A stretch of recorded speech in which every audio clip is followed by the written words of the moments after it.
नमस्कार मु सीमा आपको स्वागत करुच्ची आ गए न्यू ब्लॉग को तो आपने निहाती भलरे थे मु आशा कर निहाती भलरे थे आ स्वस्थ थे मस्त थे सो चलते जी आज ब्लॉग तो स्टार्ट करिए आज ब्लॉग रे कौन अच्छी तो आप ब्लॉग देखले ही जानीपारे तो ब्लॉग देखा कही रखुची जदि भी आज ब्लॉग छोट मोट ब्लॉग आपको भल लगे तो निहाती लाइक करते शेयर कमेंट और सब्सक्राइब नुआ थे जमार भी छाड़बे लाइक करके जी सब्सक्राइब और लाइक कमेंट करने को तो जमार भूलबे सो आज दिनटा आम बहुत बड़ दिन मैंने मेनली आम दिजन बहुत बड़ दिन थिला आ बड़ दिन अच्छी आ सब सब मुहूर्त भी रही सो चलते जी आज कौन बड़ दिन अच्छे से मैंने ब्लॉग देखले जानवे तो स्टार्ट करवा भी टे देखेद आज सी ब्लॉग रे कंपलसरी आसवे ब्लॉग रे न आसिक रही पारे सो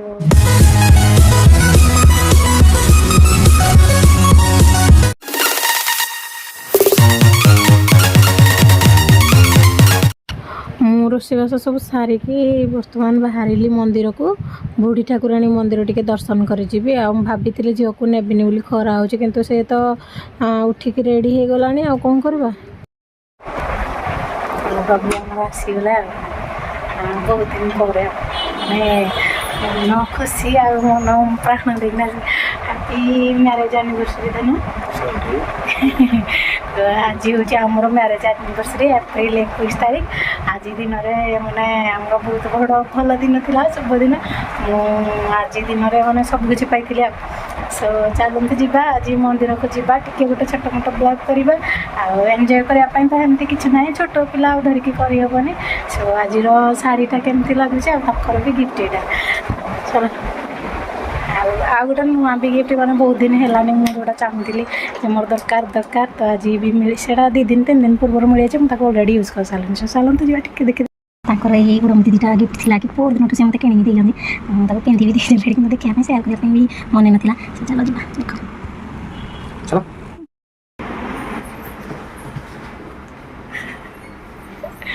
बहुत खुशी चल जा चल चल जी आम आसी सारे मंदिर भी दर्शन कर सारे जिते दर्शन कले मो माँ को किसी भी फुटेज नहीं पारे सो चलो जी टे हल्का 15 सेकेंड किसी तो गोटे फटेज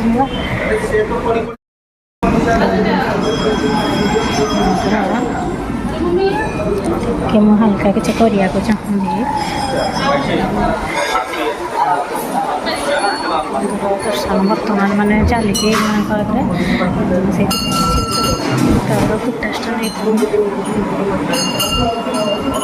जेना मन माँ जिया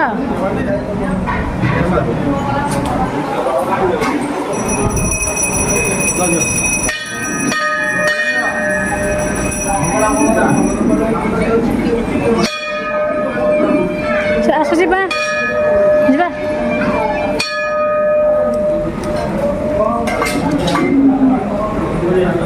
साइड्रे भी अच्छा माँ अच्छा किंतु केबे आम जाइनु पूजा करने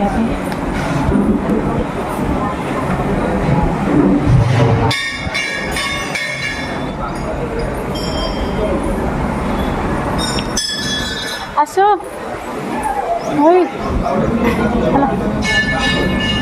झील जो तारा कपड़ा रख पड़े चलो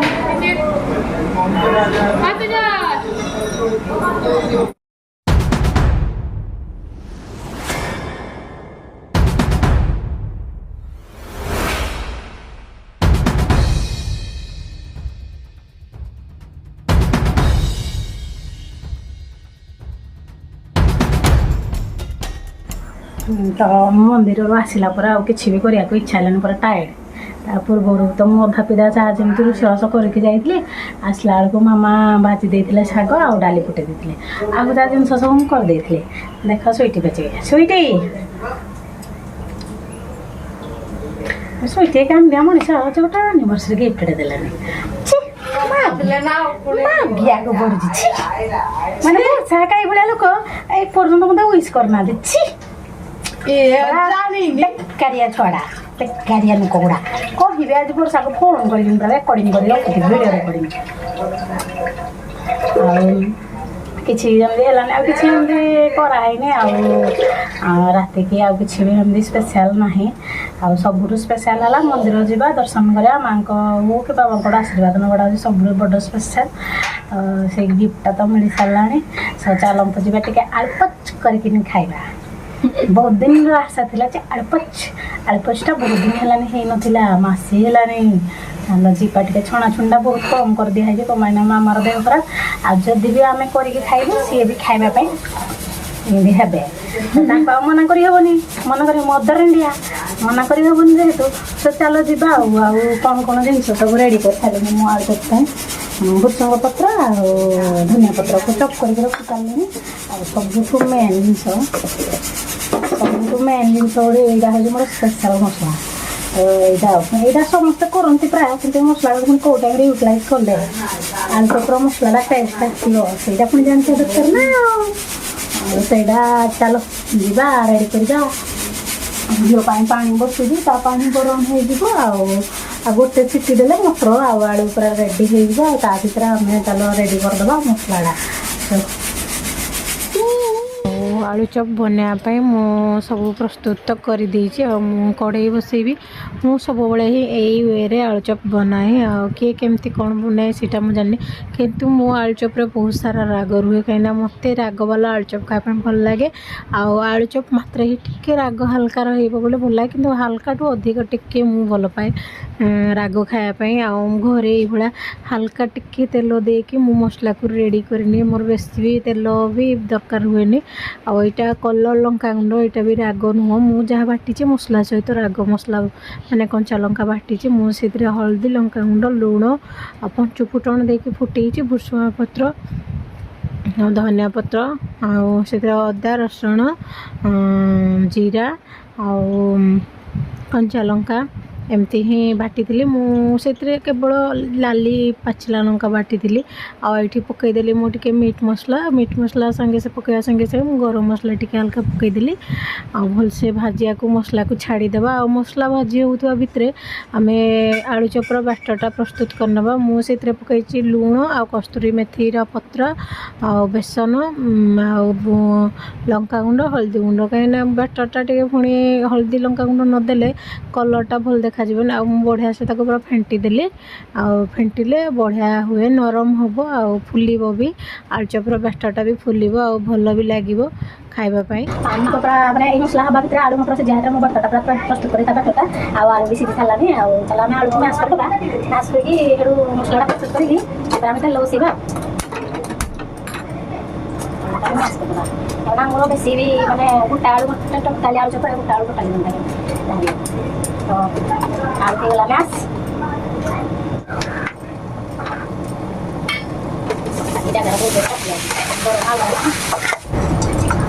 ଧନିଆ ପତ୍ର ପଡ଼ିଲା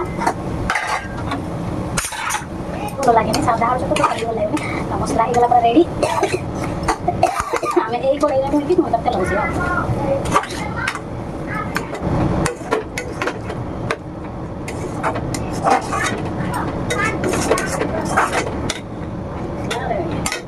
ମସଲା ଦେଖ ହେଇଗଲା ରେଡ଼ି।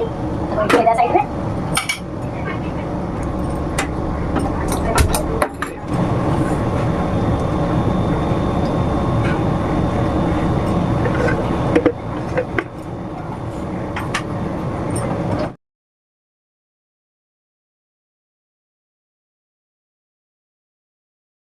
ମୁଁ ତ କଡ଼େଇରେ ତେଲ ବି ବସେଇ ସାରିଲିଣି। ଆଉ ତେଲ ତାତିନି, ମୁଁ ସେଇଥିପାଇଁ ମାନେ ଆଳୁଚପର ଗୋଳା ସବୁ କରିକି ବେସନରେ ମୁଁ ପକାଇ ଦେଇଛି। ଆଉ ଟିକେ ତେଲ ତାତିବା ପାଇଁ ଟିକେ ଟାଇମ୍ ଲାଗିବ। ଆଉ ଟିକେ ହେଲେ ବି ମୁଁ ବେଶୀ ବି ଗରମ ଯାକେ ରଖେନି। ଆଉ ଆଳୁଚପ ଛାଣିବା ଷ୍ଟାର୍ଟ କରିଦେଲି। ଆଉ ପୁରା ଚାଲିଛି ଗରମ ଆଳୁଚପ ଖାଇବାଟା କେତେ ଟେଷ୍ଟି। ଯିଏ ଗରମ ଆଳୁଚପ ଖାଉଥିବ ଆଉ ଯିଏ ଗରମ ଆଳୁଚପ ଖାଇବା ପାଇଁ ଭଲ ପାଉଥିବ ସିଏ ହିଁ ଜାଣିପାରିବ ଯେ ଆଳୁଚପର ମାନେ ଟେଷ୍ଟଟା କେତେ, ଗରମ ଆଳୁଚପର ଟେଷ୍ଟଟା କେତେ। ତ ମୋତେ ତ ବହୁତ ଭଲ ଲାଗେ ଗରମ ଆଳୁଚପ ଖାଇବା ପାଇଁ। ଆପଣମାନଙ୍କୁ ଯଦି ଭଲ ଲାଗୁଥିବ ତାହେଲେ ନିହାତି ମୋତେ କମେଣ୍ଟ କରିକି ଜଣେଇବେ। ଲାଇକ୍, ସେୟାର, କମେଣ୍ଟ ତ ନିହାତି କରିବେ ଯେ ଆଳୁଚପଟା କେମିତି ଲାଗିଲା। ମୋ ସେପ୍ଟା ଆକ୍ଚୁଆଲି ଭଲ ହେଇଥିବ କି ନ ହେଇଥିବ ଏଇଟା ଆପଣମାନେ ଦେଖୁଛନ୍ତି ସେଇଟା ଜାଣିପାରିବେ, କିନ୍ତୁ ମୋ ଆଖିକୁ ସେପ୍ଟା ଗୋଲ ଦେଖାଯାଉନଥିଲା, ହେଲେ ବି ଚଳେଇଦେବା। ଆଉ ଘରେ ଆମେ ଯେତେ ହାଇଜେନିକ୍ ଆଉ ଭଲ ୱେରେ ନିଜର କୌଣସି କେମିକାଲ କୌଣସି ମସଲାପତ୍ର ନ ଦେଇକି କରିବା ବାହାରେ କ'ଣ ସେମିତି କରିକି ଆପଣମାନଙ୍କୁ ଦେବେ ନା ଦେବେନି। ସୋ ଆଳୁଚପ ହେଇଗଲାନି ପୁରା ରେଡ଼ି। ଆଉ ଆଳୁଚପ ରେଡ଼ି କରିସାରିଲା ପରେ ମୁଁ ଏଇଟା ମାମା ରଖିଥିଲେ ଶାଗୁଦାନାର ପାମ୍ପଡ଼। ଆମେ ଫାଷ୍ଟ ଟାଇମ୍ ମୁଁ ଟ୍ରାଏ କରିବି ଶାଗୁର ପାମ୍ପଡ଼ ଆଣିଥିଲେ ତ ମୁଁ କହିଲି ସେ ଚାଲ ଦୁଇଟା ଛାଣିଦେବା। ଛାଣିଲା ପରେ କିନ୍ତୁ ପାମ୍ପଡ଼ଟାକୁ ବହୁତ ସାରା ଖରା ଆହୁରି ଦରକାର ଅଛି, କାହିଁକିନା ଯଦି ବି ଖରା ଲାଗିଥାନ୍ତା ପାମ୍ପଡ଼ ତାତିକି ରହିଥାନ୍ତା ତାହେଲେ ବହୁତ ବଢ଼ିଆ ଫୁଲିଥାନ୍ତା। ହେଲେ ବି ଦେଖାଯାଉ କେମିତି କ'ଣ ଟେଷ୍ଟ ଜାଣୁଛି, ଯିଏ ଖାଇବ ସେ ଜାଣିବ। କିନ୍ତୁ ମୁଁ ଶାଗୁଦାନା ପାମ୍ପଡ଼ ଟୋଟାଲି ଖାଇବି ନା, କାହିଁକିନା ମୋତେ ହିଁ ଟୋଟାଲି ଶାଗୁଦାନା ହିଁ ଭଲ ଲାଗେନି। ସୋ ଖାଇବନି ତାକୁ ବିରକ୍ତ କଲା କିଛି ଲାଗୁନି।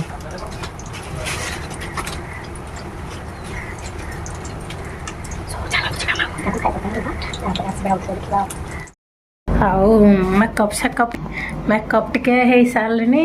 ମୁଁ କରିବି 2-4ଟା ସର୍ଟସ୍ ତ କଲା ଆପଣମାନେ ନିହାତି ଜାଣିବେ ଯେ ମୁଁ ସର୍ଟସ୍ କରିକି ଛାଡ଼ିଲି ବୋଲି। ସୋ ରୋଷେଇ ଘରକୁ ଯାଇଥିଲି ବାବାଙ୍କ ପାଇଁ ପିଠା ବସେଇବା ପାଇଁ। ଆଉ ରାତିରେ ଯାହା ଡିନରଟା ହେବ ସେଇଟା ବାହାରୁ ଆସିବ, ମାନେ ସେ ମନା କରିକି ଯାଇଛନ୍ତି ଆଜି କିଛି ରୋଷେଇ କରିବନି। ଆଉ ମୁଁ ଆଣିବି ଆଉ, କିନ୍ତୁ କେକ୍ କାଟିଥାନ୍ତି ହେଲେ କେକ୍ କାଟିଲେ କିଛି ନାହିଁ, କେକ୍ କାଟିବା କ'ଣ ଦରକାର ଅଛି ତ କେକ୍ ବି କାଟିନି। ମୁଁ ତ ବାହାଘର ପର ବର୍ଷଠୁ 1 ବର୍ଷ କି 2 ବର୍ଷ ବୋଧେ କେକ୍ କାଟିଛି, ତାପରେ ଆଉ କେକ୍ କାଟିନି। କେକ୍ କାଟ ପୁଣି ତା ପାଇଁ ଗୋଟେ ୱେଷ୍ଟ କର, ପୁଣି ଖାଇବା ପାଇଁ ପୁଣି ଥରେ ଗୋଟେ ବ୍ୟବସ୍ଥା କର। ସୋ ସେଇଥିପାଇଁ ଭାବିଲି ଫାଇନାଲି ବାହାରୁ ନେଇ ଆସିବୁ ଖାଇବାଟା ନେଇକି ଆସିଲେ ସମସ୍ତେ ଘରେ ଖାଇବେ ଆଉ ଭଲରେ ଶାନ୍ତିରେ ଖାଇବା। ଆଉ ଆନିଭର୍ସରୀର ପାର୍ଟିଟା ବି ଏଇଭଳିଆ ହିଁ ହେବ। ଆଉ ମୋ ଟାଙ୍ଗୁରୁକୁ ଦେଖ, ଟାଙ୍ଗୁରୁ ପଳେଇଲା। ଆଉ ଘରେ ସବୁ କିଏ କ'ଣ କରୁଛନ୍ତି, କେହି ଘରେ ନାହାନ୍ତି।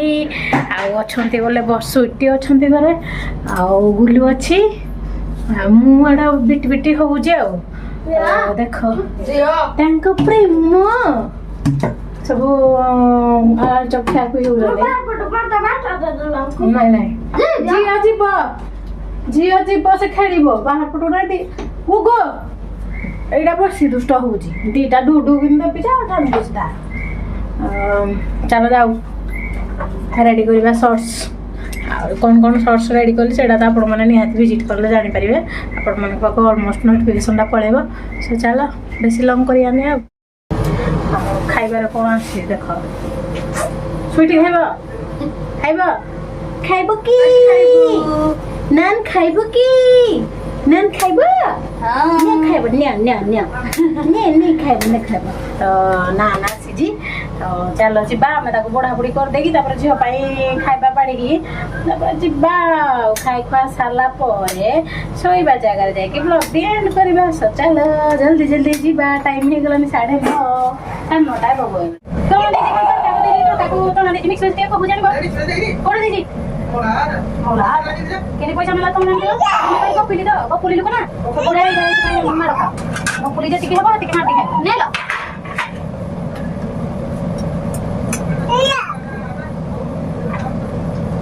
ଭଲ ମିକ୍ସ ଭେଜ୍ ଦେଇନି, ଖାଲି ଚଣାକୁ ସିଗୁଡ଼ା ଦେଖ ସବୁବେଳେ ଖାଲି ବୁଲି ହେଉଛି ନା ସବୁ କଥାରେ ମୁଁ ଏଇ ଭାଷାରେ ଖର୍ଚ୍ଚ ଲାଗେ ଟେନସନ୍ ଲାଗେ। ସବୁ ଜିନିଷ ଖାଲି ବୁଲିହାଟା ହେଉଛି ସବୁବେଳେ।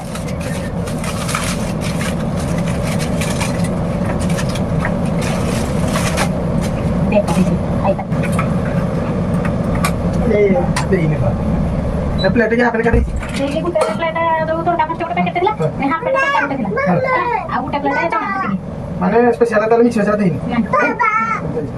बाबा ओ काकी कोई बको पैसा नेलो ये सारा फोटो उठेई रखि दो कोन अछि बल सब सब करबी चलो भाई चलो धरो बाहर चलो हां चले चलो खाइबा रेडी झियो खाइबा भी रेडी। चलो जीवा खाइबा को दबा तापर लास्ट रे खाइबा हम घर ताको पीगी हे गलो रेडी। पटरे पड़ जियरन चलो जीवा पेटरे मटर खाइके कोटरे सुइबा। आउ सुइटे खाइला हां पेटे खाइलु कि रे पांडु गबगांडु हां आज ब्लॉग आपको जदि भल लगता है निहाती लाइक शेयर कमेंट और सब्सक्राइब करने जमार भी भूलें ना जदि भी नुआ थे टोटाली फेरिक सब्सक्राइब करेंगे लाइक करेंगे तापर जाकि जी तो काली की पुणी देखा आ गोटे स्मल आ गोटे छोटिया आ गोटे नुआ वीडियो सहित आज आज मत विदा आज राति मत विदा good night bye bye tata जय मांगुड़ा जय जगन्नाथ।